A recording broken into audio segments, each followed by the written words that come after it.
Hello everyone, it's Dylan from Yugioh Everything, and welcome back to another Yu-Gi-Oh! Arc 5 manga review. Now, I know I have not done a manga review in a few months, and that's because I actually did record a review for Scale 35, I believe, with RarityFanGirl31. That review, I was never able to edit it because there were some pretty bad things going on in my personal life, so I never got around to editing that, and then by the time things were better, Scale 36 was coming out, and I was like, there's kind of no point to even upload it. Maybe I will upload 35's review as an unlisted video, but today we are not here to talk about Scale 35. We are here to talk about Scale 37, the most recent chapter of the Arc 5 manga, the chapter that Genesis Omega Dragon God finally debuts in, is finally summoned to the duel between Eve and Yugioh. So that was awesome. General impressions. What did I think of the scale? What did I think of the chapter? I really enjoyed it. I thought this was a really, really awesome scale. I thought there was a lot of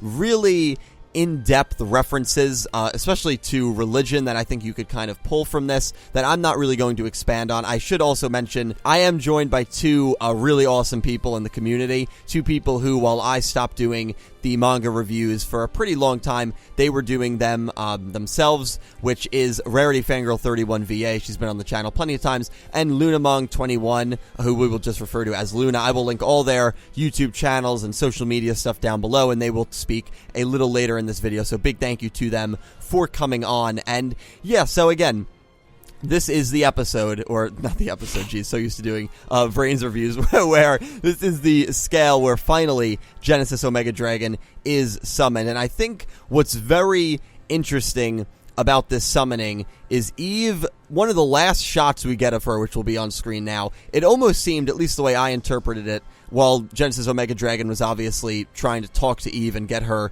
to use the card, use God, which is an alive card, an alive being, a card that can talk, very similar to Yubel, I guess, if you kind of had to make that comparison, just a dual spirit that is alive. And while the card is talking to Eve and starting to take over Eve, it seemed like Eve at first was resisting the temptation to use the card, and we get a quick flashback. We get a quick flashback of her and Isaac talking about this card and talking about how these scars are forming on their face and how Eve is getting worse facial scars than most, and that's mainly because of It's because she used the card a lot more than anyone else. That's exactly what it is. Thank you, Rarity. I'll keep that in.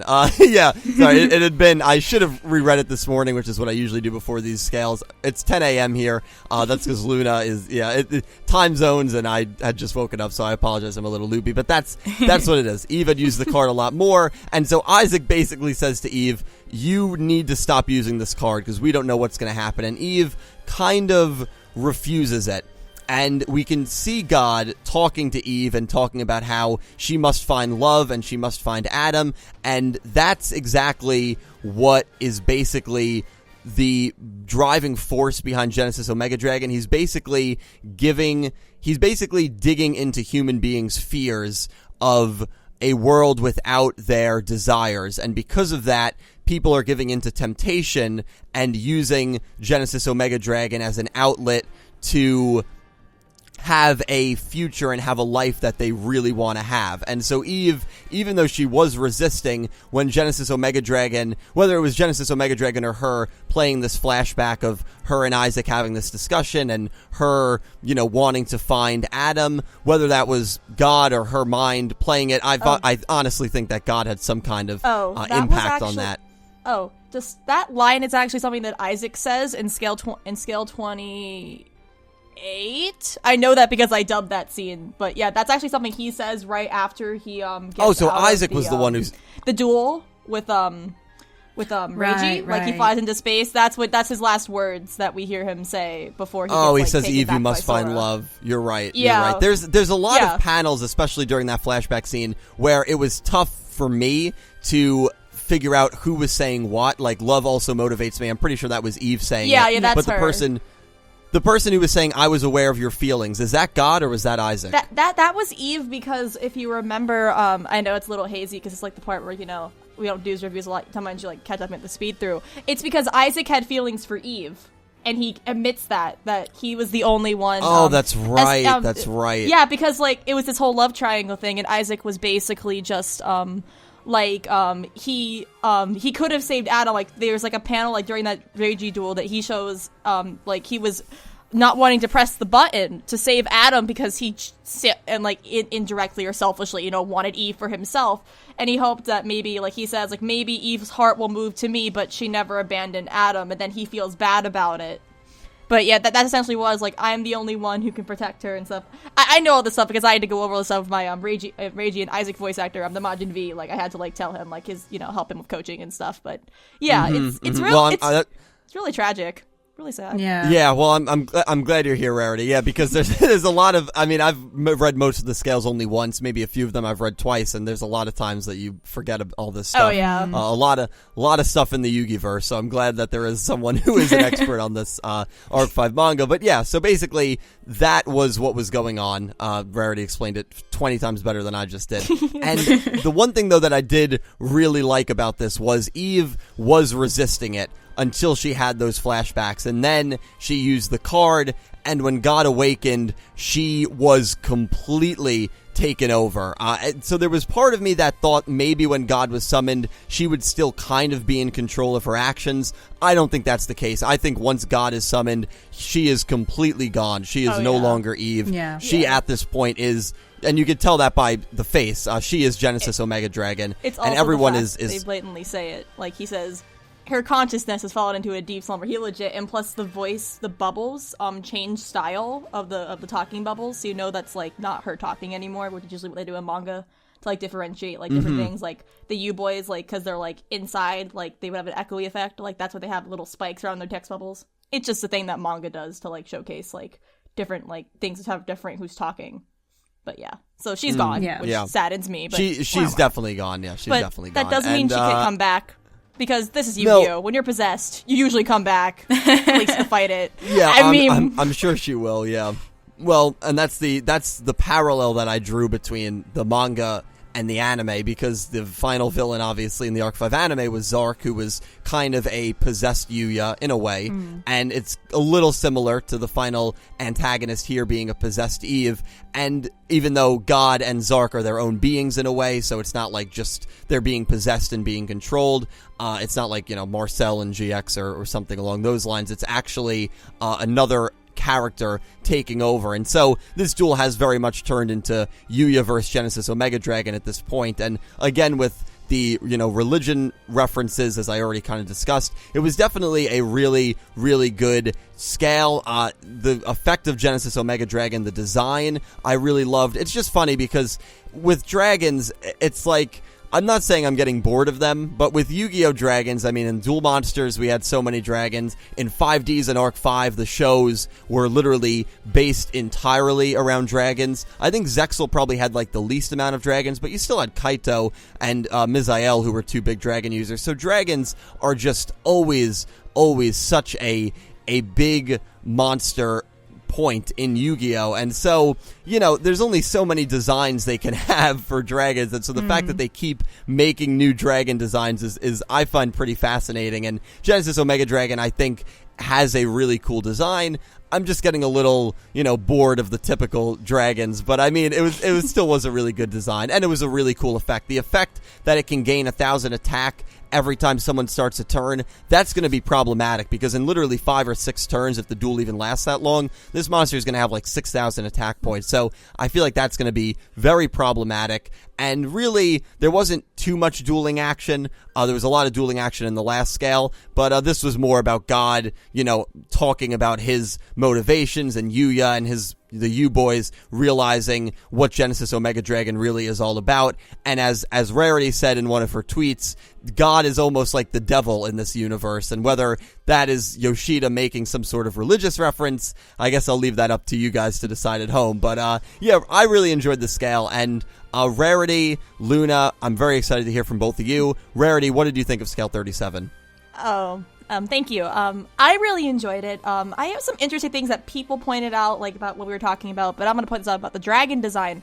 A lot of people, including myself, thought that Genesis Omega Dragon looks like a lot like Odd Eyes Phantom Dragon, which is Yugioh's ace monster. It's that kind of similar color palette, and people are noticing other features from the other 4 dragons. I don't think that means anything in terms of a plot reason, but that could just be like a cool visual reference, how, you know, Zark in the anime was technically the fusion of all 4 dragons. Then maybe we're like, oh, we'll do that for the manga too, even though it doesn't really mean anything, but I thought that was something interesting to point out. But I'm surprised you didn't talk about the fact that Genesis Mega Dragon's main effect is that it can just end someone's turn whenever it's targeted. That's really good. That too. That's really good. That too. That just stops plays. Like, I don't think the TCG effect, because I assume this card will be a promo. It has to be a promo card for whatever volume this will be in. It has to be, considering how much this card's been built up since, like, the beginning, since Chapter 4 when it was mentioned. Yeah, I just thought that was really interesting. It could just end turns. I remember people talking about it, and they were just like, whoa!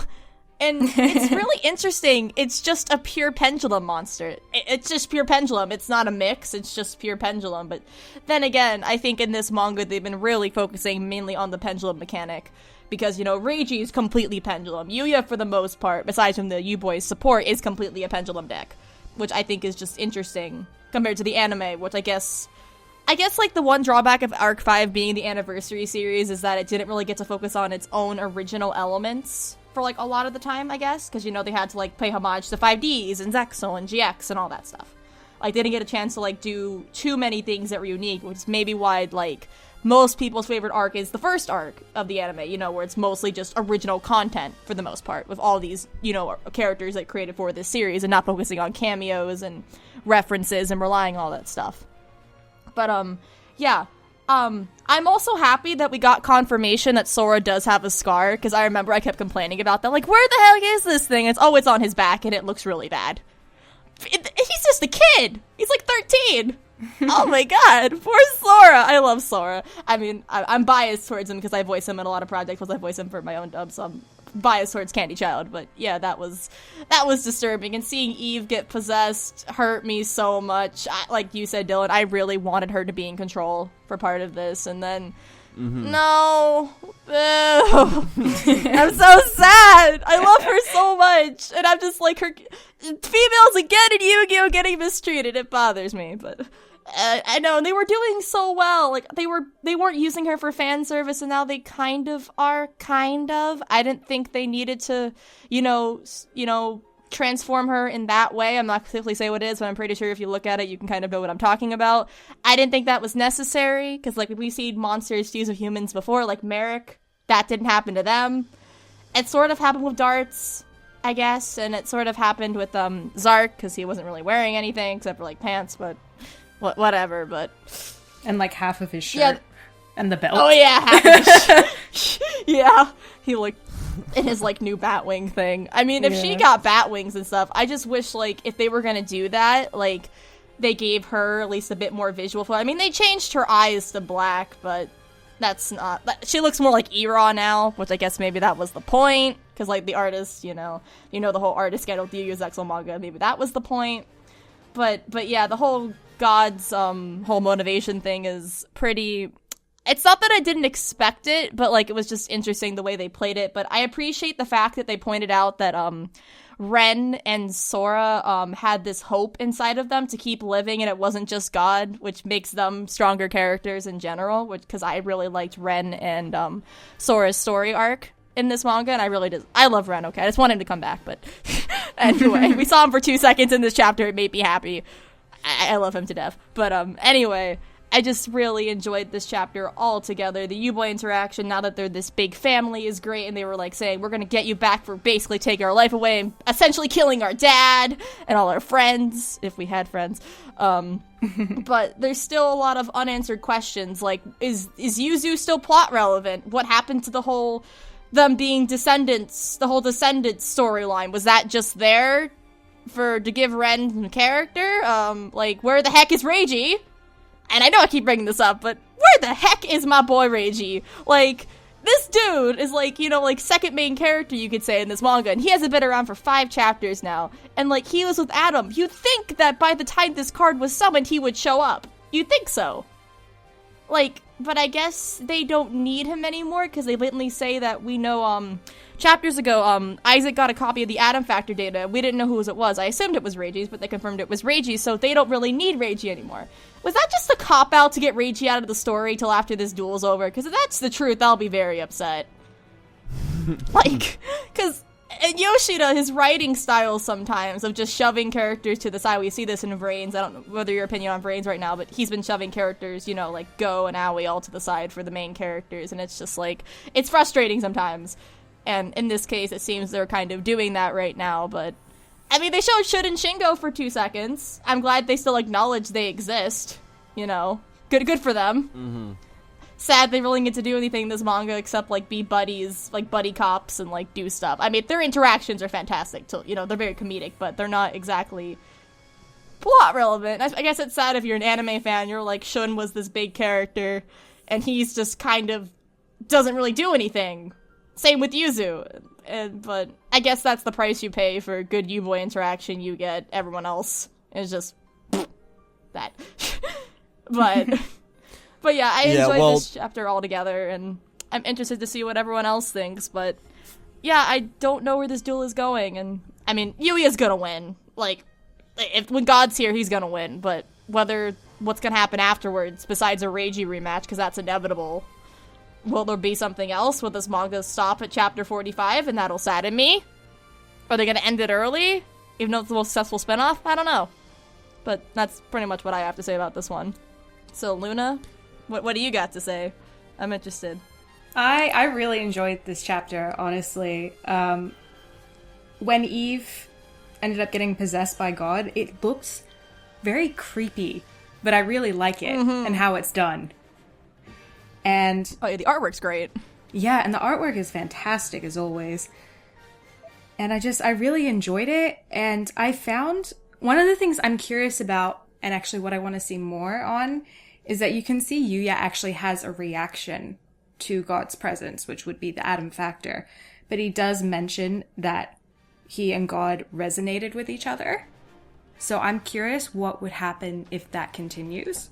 But that might be because I'm a sucker for the berserk mode that always happened in the anime. So I'm kind of curious what would happen if that happens again, or, you know, if it happens again with a potential duel with Reiji. That was the thing that caught my eye quite quickly. But I love the twist on, you know, how God is used, and I like God's motivation. You know, with it being that God is just sort of giving them what they want, but that is what will doom humanity in the end. And I like that kind of twist. And I thought it was really well done. And I'm on the same boat where I'm not sure where they'll go from here, because Yuya will win. And then I'm assuming, it's a duel with Reiji right after, but if Yuya wins, what happens to God at that point? Does Yuya get the card? Is the being just completely gone, or I don't know. But I'm so excited to find out. Yeah. I never thought about the berserk mode thing. Like, I know that you and I have, like, talked about this idea, like, in the past before, of, like, what would happen if Yuya went berserk or evil in the manga. And I was thinking they were going down that route when, like, Ren, like, foreshadowed, like, scale 22 or whatever number it was. Was it 20? No, 24.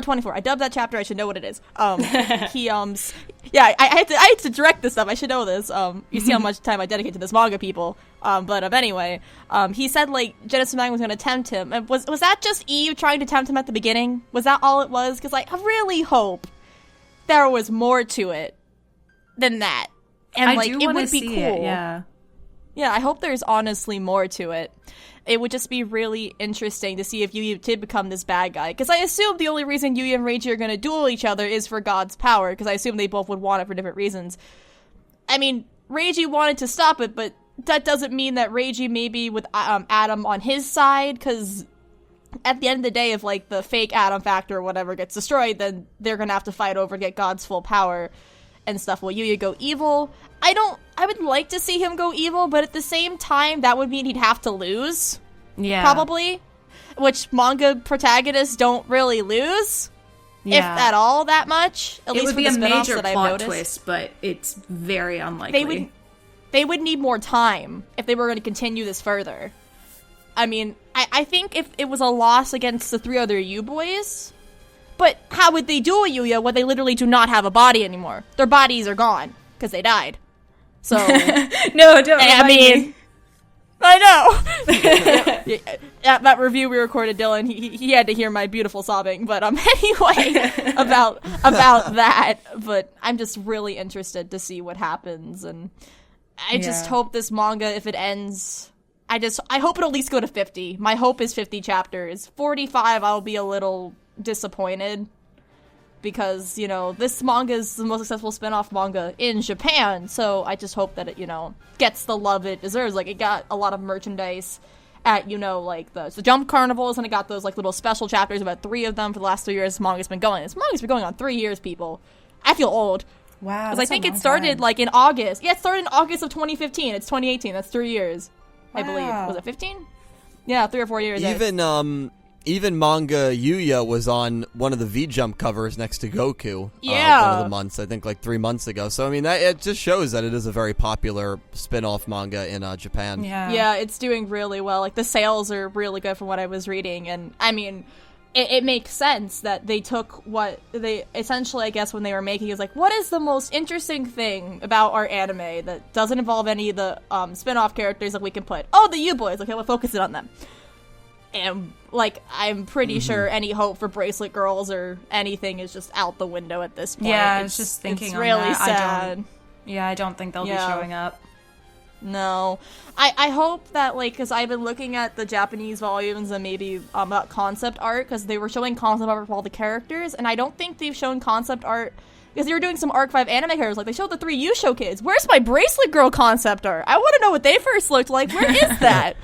Like, Yugioh looked 100% different. He looked like just a tops dude, which I would have been fine with. I mean, I think making him a commons in the anime makes better for his character, but I would have liked to see which route they went, you know, maybe making a tops character not really a jerk. Maybe that was what Jack was supposed to be, but Jack's still kind of a jerk, as much as I love Jack Atlas. But, but yeah, I'm just interested to see where this goes and, you know, how this whole series wraps up if it does. I think that at least a Reiji duel after this is all but guaranteed, but whether there's something else that we're not missing, because Adam's already said he's a bad duelist, so Adam I don't think will be fighting anytime soon. He was like, I scoped you two out because I'm a sucky duelist, because I suck at card games. I mean, at least he's honest. Good at card games. Yeah, like, I like that a Yu-Gi-Oh character just admits they suck at dueling. Like, and it's not supposed to be like a comedic thing, like, you know, of like Cyrus from GX. It was just like, straight up, I can't play card games well. Yeah. I like that was kind of cute. Yeah. But yeah, I'm interested to see what you two think about, like, where do you think this series is going? Do you think it's going to end soon? Will the whole Descendant thing be brought up again?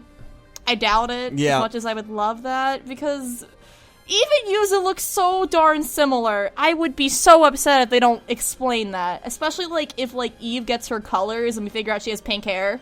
Because my prediction is Eve has light pink hair. That's my prediction. But yeah, it's a good question. I think that unfortunately, this probably is one of the last duels. Usually when the main, and that's just based on usually when the main antagonist gets shown in a duel, or, you know, duels. In this case, it's weird because the main antagonist is a card, but he's basically dueling at this point. And usually when that happens, there's one duel after it.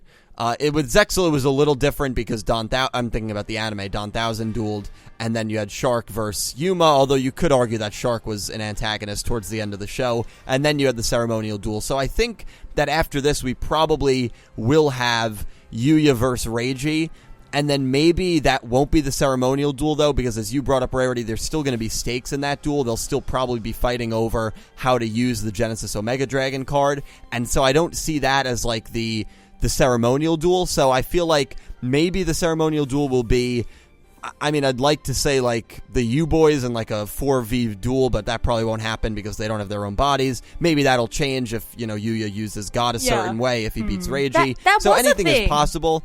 Yeah, there was a thing in the Chibi manga. There was a 4-way U-Boy fight, I think, at the last bit of the of the Chibi manga, the fun, little spin-off manga, that was like one of the last duels, I think, was the 4 U boys, and I think it was like Yuto and Yugioh took themselves out, and then it was just Yuya and Yuri. I found that. I think that's how it was, but I remember it was just Yuya and Yuri at the end, but maybe that'll be a thing. Yeah. But why would they fight each other is the only thing I don't understand. Like, if Yuya gets possessed and they have to fight him to save him, if he, like, gets all the Atom Factor, I'd be totally cool with that. That would be... Or maybe that's what Yuzu's been built up for. Maybe that's what Yuzu is built up for. You've already mentioned romance. Yoshida with this love triangle. You technically had Astro say I love you at the end of the Zexal manga, which a lot of people take that as romantic, but that can be platonic, you never know. But Yuzu's importance, was that just a throwaway line? Was that a mistranslation? Because I want to know if she's still important. Because she's there. They make an effort to make her there. So just give me something. Come on, guys. I mean, if Yuzu went evil for whatever reason, I take it at this point. Let her do something. It would give me something if I dubbed those chapters. Something to do besides just saying Yuya a million times. Yeah, I think there's probably, after this, maybe 2 or 3 duels left. Probably maybe 47, 48 scales in total, I would think. Just because the mangas have steadily been decreasing. I mean, the first original Yu-Gi-Oh! Had so many chapters, and I think GX was in the 80s, 5Ds was in the 60s, Zexal was in the 50s, so it just makes sense for Arc 5 to be in the 40s. Hopefully, it does go into the 50s, because at that rate, then Vrains, and if there's a show after Vrains, I mean, the mangas are going to be like 20 chapters. So hopefully, if there's going to be doesn't a happen. Manga. Yeah, I mean, who knows? There might not even be one. But I but feel like Luna, they have announced it though. But yeah. Well, I mean, definitely something to keep an eye on. Luna, what do you think? How do you see this like playing out? I'm hoping it reaches 50. That would be really great because I feel like there's still so many questions and I need answers. I want to find out, about Yuzu's importance because they did make such a big deal out of it to start with. And I don't want them to drop that plot point. And, I don't think they'll continue with the Descendants part, but I am very curious about it, and that would be nice if they continue it. But I feel, like you said, Dylan, I feel like there's only going to be a couple more duels left, and then that will be it, because they've shown the big bad. I don't really see what else they could do after showing that, apart from maybe fixing everything and possibly letting Yuya use God to bring everything back to normal. Because I would really like the U-Boys to get their bodies back and for Yugioh to be alive again.